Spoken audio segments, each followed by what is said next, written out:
नमस्कार दोस्तों, आपका स्वागत है। कल तक हमने कारक के प्रकार पढ़े थे। आज हम प्रथम कारक कर्ता कारक के बारे में पढ़ने वाले हैं दोस्तों। देखिए,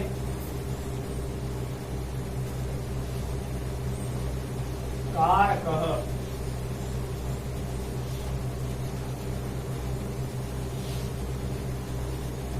कर्ता कारक कर्ता कारक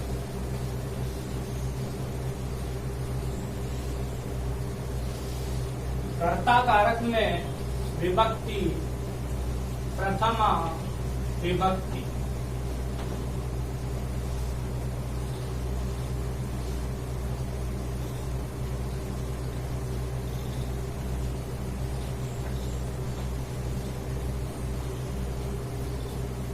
सूत्र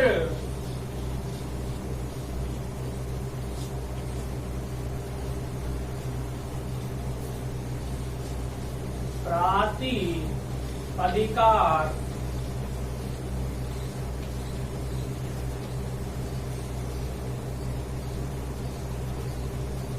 लिंग वचन मात्रे प्रथमा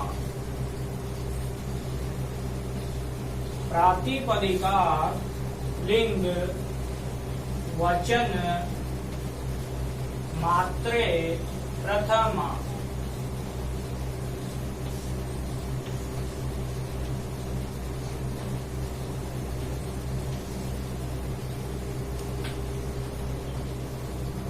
दोस्तों, ये सूत्र है प्रथमा विभक्ति का।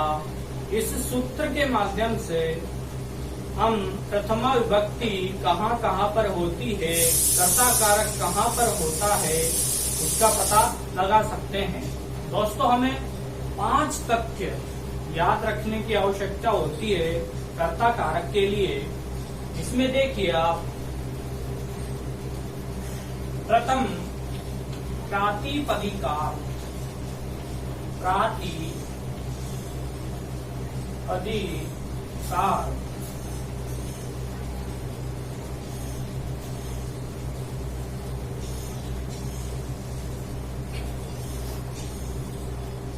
प्रातिपदिकार्थ में प्रथमा विभक्ति का प्रयोग होता है।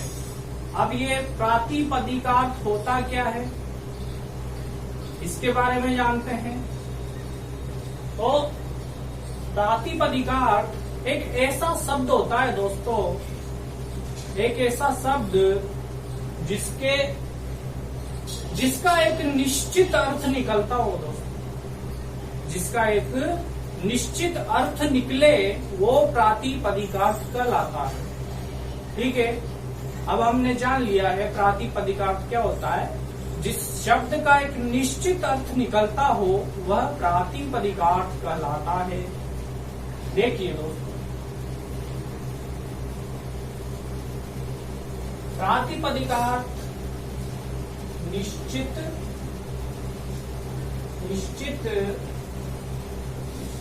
अर्थ में होता है।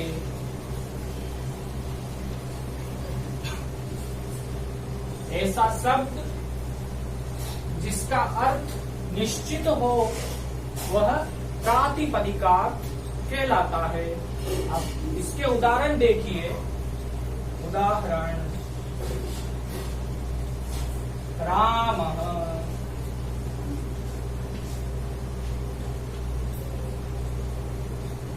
राम शब्द रम धातु से बनता है। ये रम धातु, रम का मतलब होता है दोस्तों रमना, रमना। इसका एक निश्चित अर्थ निकला दोस्तों रमना। इसी वजह से इसमें कर्ता कारक हुआ और प्रथमा विभक्ति का प्रयोग हुआ। एक और उदाहरण देखते हैं।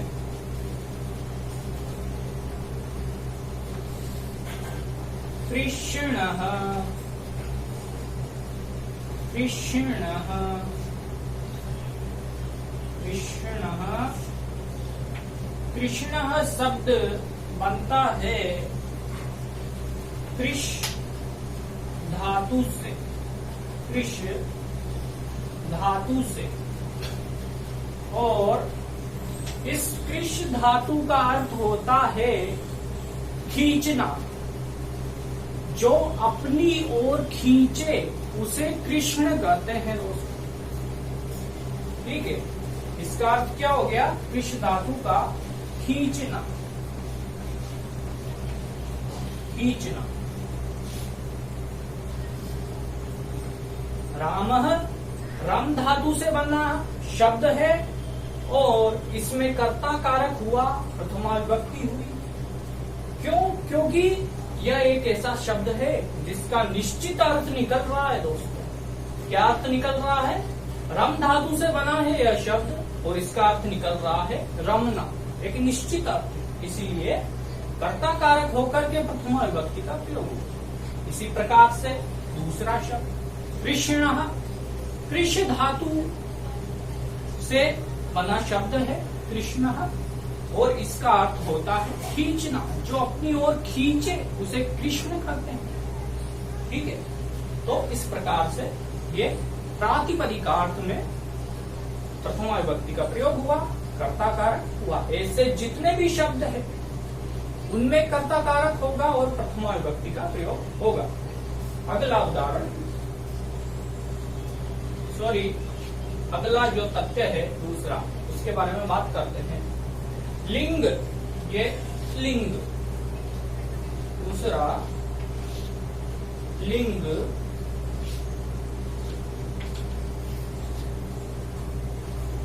लिंग। अब दोस्तों लिंग कितने होते हैं संस्कृत में? 3 लिंग होते हैं दोस्तों। ठीक है, कौन कौन से? पुल्लिंग,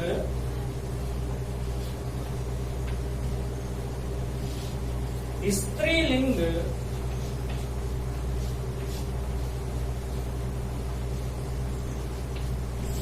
और नपुंसक लिंग। नपुंसक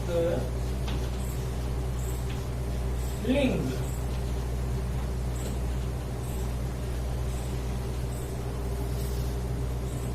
अब एक शब्द लेते हैं, एक उदाहरण।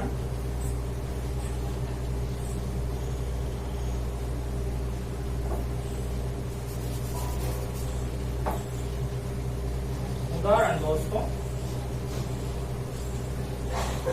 तटः, तटी और तटम।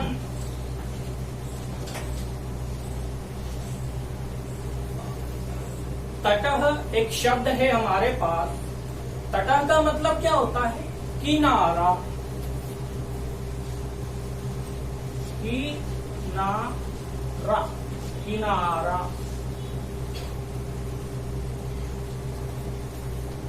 तटः का, तटः शब्द पुल्लिंग, तटी स्त्रीलिंग में और तटम नपुंसक लिंग में। तटः का मतलब किनारा। इस प्रकार जिन शब्दों का लिंग हमें ज्ञात नहीं है उन शब्दों का लिंग बताने के लिए प्रथमा विभक्ति कर्ता कारक होता है। ऐसे शब्दों में लिंग मात्र में लिंग बताने के लिए कर्ता कारक प्रथमा विभक्ति का प्रयोग होता है। ठीक है दोस्तों, अब तीसरा तथ्य हम पढ़ते हैं। ये 2 तथ्य हो चुके हैं, अब तीसरा देखते हैं।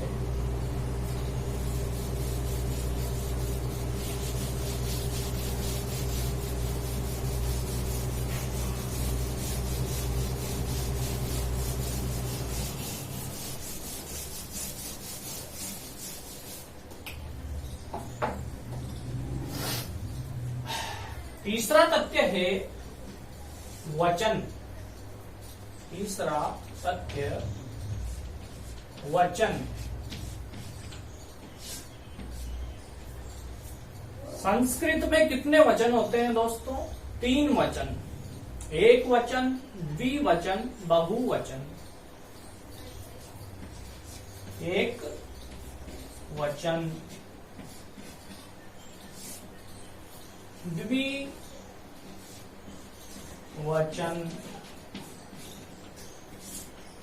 बहुवचन।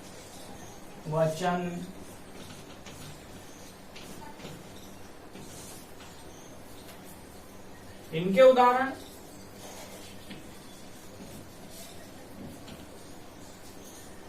एकः,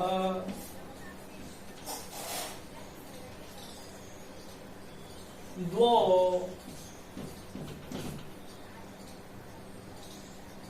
त्रयः,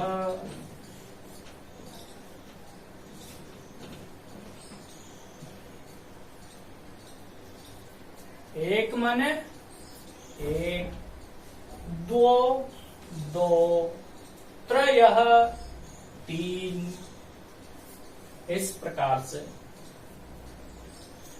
वचन, वचन से तात्पर्य है संख्या, वचन से तात्पर्य है संख्या। वचन का मतलब संख्या। संख्या बताने के लिए, वचन बताने के लिए वचन मात्र में कर्ता कारक प्रथमा विभक्ति का प्रयोग होता है। ये तीसरा तथ्य हो गया दोस्तों।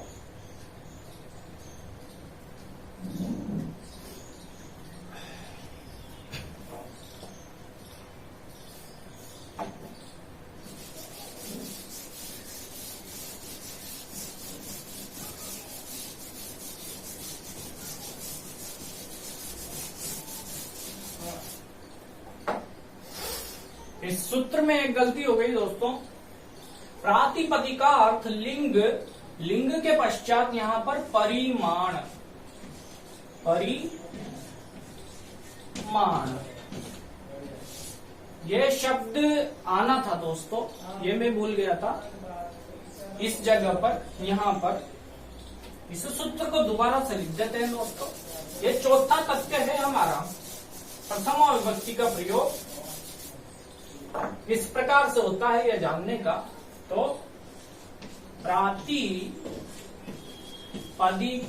अर्थ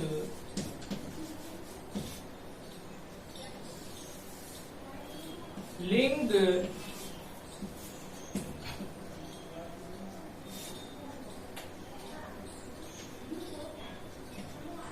परिमाण,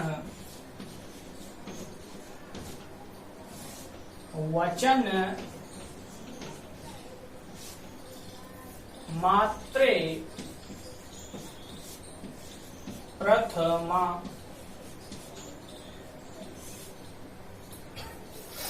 हम प्रातिपदिकार्थ पढ़ चुके हैं, लिंग पढ़ चुके हैं और वचन भी पढ़ चुके हैं।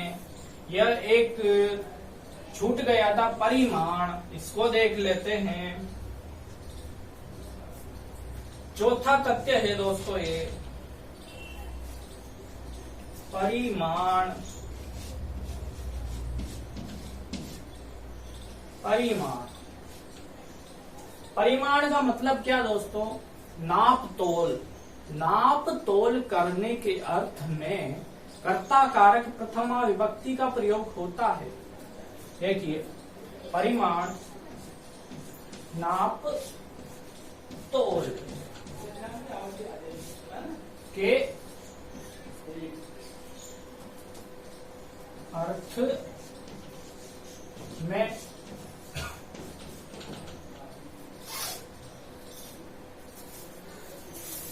जैसे दोस्तों एक उदाहरण है, द्रोणो व्रीहि, द्रोणो व्रीहि। ये उदाहरण है द्रोणो व्रीहि। द्रोणोव्रीहि का मतलब है बाल्टी भर चावल। बाल्टी से नाप तोल कर रहा है वो, ठीक है, बाल्टी भर चावल। इसीलिए नापतोल के अर्थ में किसी भी प्रकार से जब नापतोल किया जाता है किसी भी पदार्थ का, तो नापतोल के अर्थ में कर्ता कारक प्रथमा विभक्ति होती है। ठीक है दोस्तों, द्रोणोव्रीहि का अर्थ याद रखना, बाल्टी भर चावल।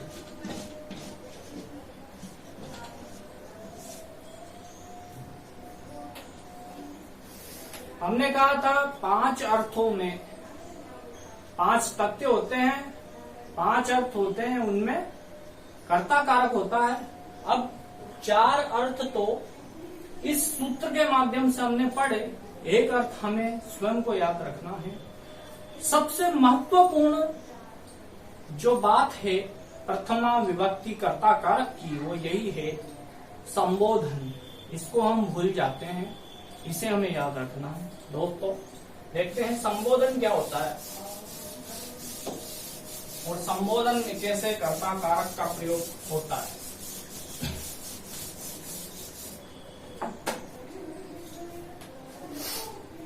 पांचवा तथ्य हमारा संबोधन। संबोधन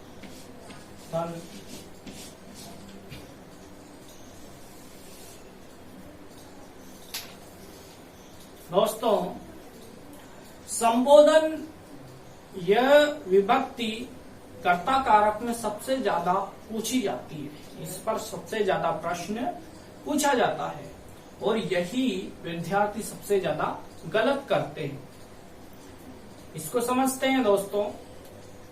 संबोधन, इसमें विद्यार्थी गलती यह करते हैं कि वो अष्टमी विभक्ति लगा देते हैं। दोस्तों ऑप्शन में आपको मिला अष्टमी विभक्ति और आपने टिक कर दिया अष्टमी विभक्ति, आपका क्वेश्चन गलत, आपका 1 नंबर 2 नंबर जो भी गया। ठीक है दोस्तों, अब संस्कृत में याद रखना है कि विभक्ति कितनी होती है, विभक्ति 7 होती है। ठीक है, और कारक कितने होते हैं, कारक 6 होते हैं। अब जब कोई भी रूप चलता है तो 7 विभक्तियां हो जाती है, उसके बाद संबोधन आता है। संबोधन को अष्टमी विभक्ति बता देते हैं, लेकिन वो अष्टमी विभक्ति नहीं है। कुछ विद्यार्थी ऐसी गलती करते हैं। वो क्या है, संबोधन है। और संबोधन में याद रखने की सबसे महत्वपूर्ण बात यह है कि संबोधन में प्रथमा विभक्ति होती है। ठीक है, यही सबसे महत्वपूर्ण बात है इस कारक की जो याद रखनी है। इस कारक से इस पर सबसे ज्यादा प्रश्न बनता है और ये सबसे याद रखने वाली बात है।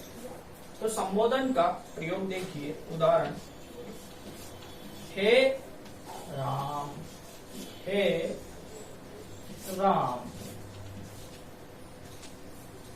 ये संबोधन। हे राम, ये इसका प्रयोग हो गया दोस्तों, प्रथमा विभक्ति है राम में। ठीक है दोस्तों, संबोधन में इस प्रकार से हे और ये संबोधन का चिन्ह लगा दिया जाता है। हे राम प्रथमा विभक्ति का प्रयोग संबोधन में होता है। संबोधन में कौन सा कारक होता है, अगर ये पूछ ले तो कर्ता कारक होता है। और संबोधन में कौन सी विभक्ति का प्रयोग होता है यह पूछे तो प्रथमा विभक्ति का प्रयोग संबोधन में होता है। ठीक है दोस्तों, आज के लिए इतना ही। आज का कारक, प्रथम कारक जो था कर्ता कारक, वो समाप्त हुआ। अगली कक्षा में द्वितीय कारक के साथ मिलते हैं दोस्तों, और तब तक के लिए नमस्कार दोस्तों।